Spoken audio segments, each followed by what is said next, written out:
El Club de los Millones es el club al que lo invitamos a partir de este momento a ingresar, por supuesto que de la mano de su autor, Fernando Amado. Un placer tenerte, Fernando, hoy aquí en Arriba Gente. Placer para mí estar de vuelta por acá. Muchas gracias. Bueno, me imagino que, dicho en broma, pero también dicho en serio, lo del principio debe haber sido la dificultad más importante que te encontraste para esta investigación. Es decir, la reticencia que tenemos los uruguayos a algo que en otras partes del mundo se hace y se expresa mucho más claramente, ¿no? Este libro en Argentina era una papa hacerlo.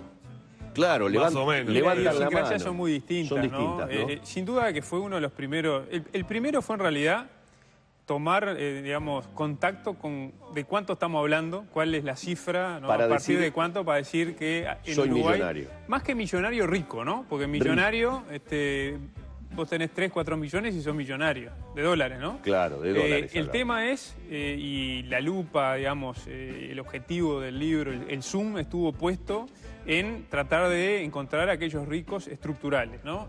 Y allí me encontré con el primer escollo porque hay muchísima ausencia de información. Ajá. Es decir, hay muy poca información acerca de la riqueza y los ricos en nuestro país. Está lleno sobre pobreza, pero sobre ricos es un territorio bastante poco explorado y en el cual encontré muy poca bibliografía, algún libro, pero ya de algunas décadas atrás, sobre todo muy académico, digamos, vinculado a la sociología, trabajos sociológicos, pero realmente hay como un vacío importante sobre ese tema. Pero es un tema que el uruguayo no quiere tocar. El uruguayo no quiere decir cuánto gana. Imagínate cuántos millones tiene. ¿Cuánto tiene? Sí, pero a ver, cualquiera de ustedes, yo pongo este ejemplo porque es muy nuestro, ¿no? Cualquiera de ustedes cambia el auto o logra alguna mejora que sea visible para los demás y seguramente se desarme en tratar de explicar antes que le pregunten cómo fue que adquirió ese nuevo bien. ¿En qué andará Claro, en qué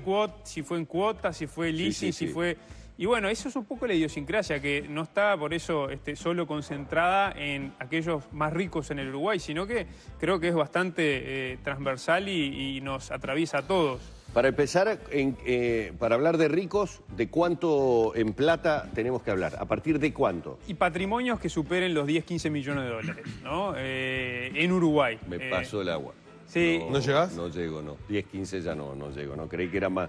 Vos estás en un dígito. Creí que apuntábamos un poco más abajo. 10 o 15 capaz millones que estás de en los dólares. millonarios, ¿no? Claro. 10 o 15 millones Que de es dólares una cifra, digamos. para ser rico. Sí, en Uruguay sí, digamos, la horma del rico uruguayo empieza a partir de esas cifras, ¿no? Que por supuesto que es muy distinto al rico en otros países. Que apelás muchísimo en el libro a la frase del contador Damiani, ¿no? O a cosas que decía Damiani. En Uruguay no hay ricos, sino riquitos. Es que apelo porque me encontré permanentemente en las entrevistas con los protagonistas del libro, con los ricos uruguayos, todo y el con mundo te lo otra gente mencionaba. que conversaba, con la frase y la apelación permanente y constante a acá no hay ricos, sino riquitos. Y yo creo que la frase tiene un acierto muy interesante de un tipo muy inteligente como lo era el contador Damiani, que, digamos, contextualiza lo que puede llegar a ser rico en nuestro país comparado con el ámbito internacional. Claro. Cuando hablamos de la revista Forbes, ahora que hace pocos días se conoció la noticia que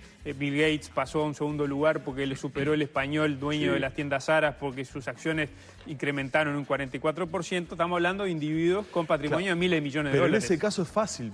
Fácil no, pero se puede contratar porque vos sabés que esa empresa o esas empresas de ese tipo están cotizando en bolsa, sabes cuánto valen las acciones y si suben o bajan. Acá no.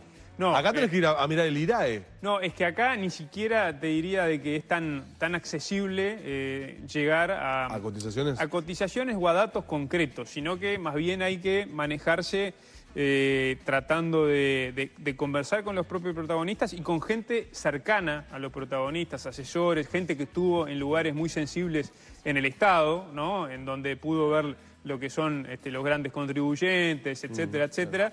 Y allí vos vas armando ese puzzle que, por eso, fue el primer obstáculo importante al que me enfrenté.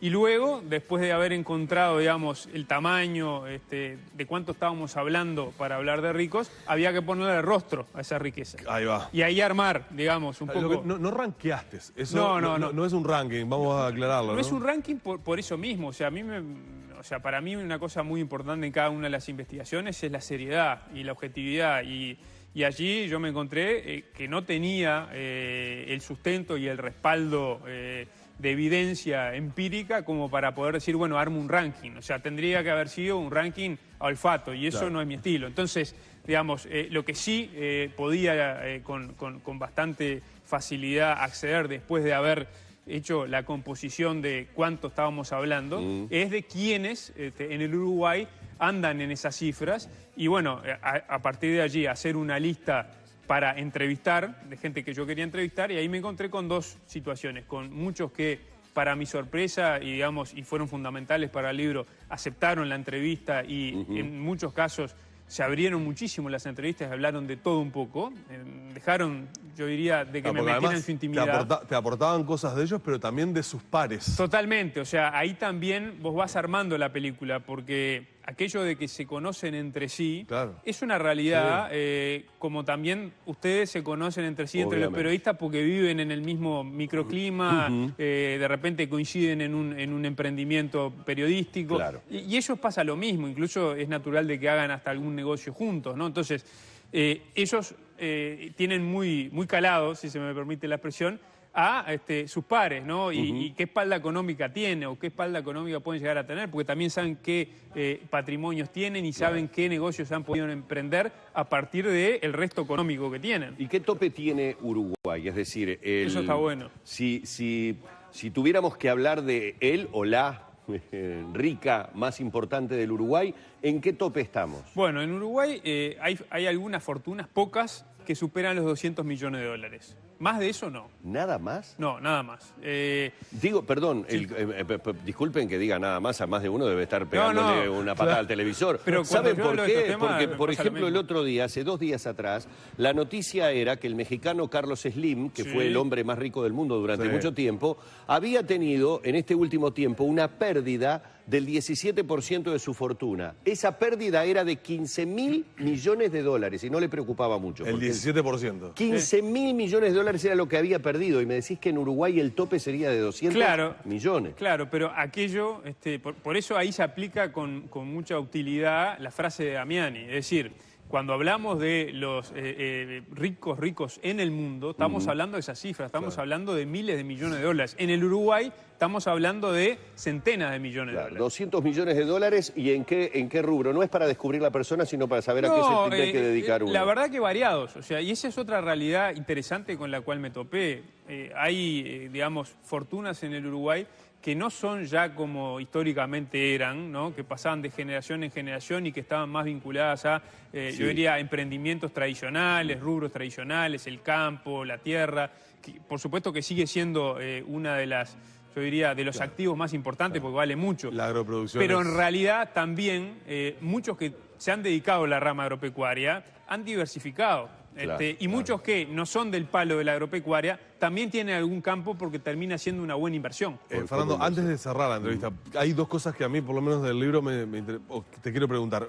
Una, sobre todo, hay un millonario anónimo, un capítulo sobre ese millonario anónimo que me gustaría compartir, es lo que dice el libro, porque en realidad es una persona que tiene mucho dinero, a la cual accediste y que luego te pidió que no lo mencionaras, que no aportaras la información, porque tuvo un suceso particular entre que lo entrevistaste y que el libro iba a ser publicado. Sí, yo lo entrevisté el año pasado, a principio del segundo semestre del año pasado. Fue una entrevista espectacular, de esa entrevista que cuando salís decís, acá tengo algo entre manos que vale mucho, porque habló de todo y habló de las cifras y habló de su realidad, y es alguien que ha tenido y ha cultivado un alto perfil. ¿Es conocido? Sí, es muy conocido y que decía, incluso, yo lo pongo en el libro, porque al final, bueno, cuento la anécdota primero.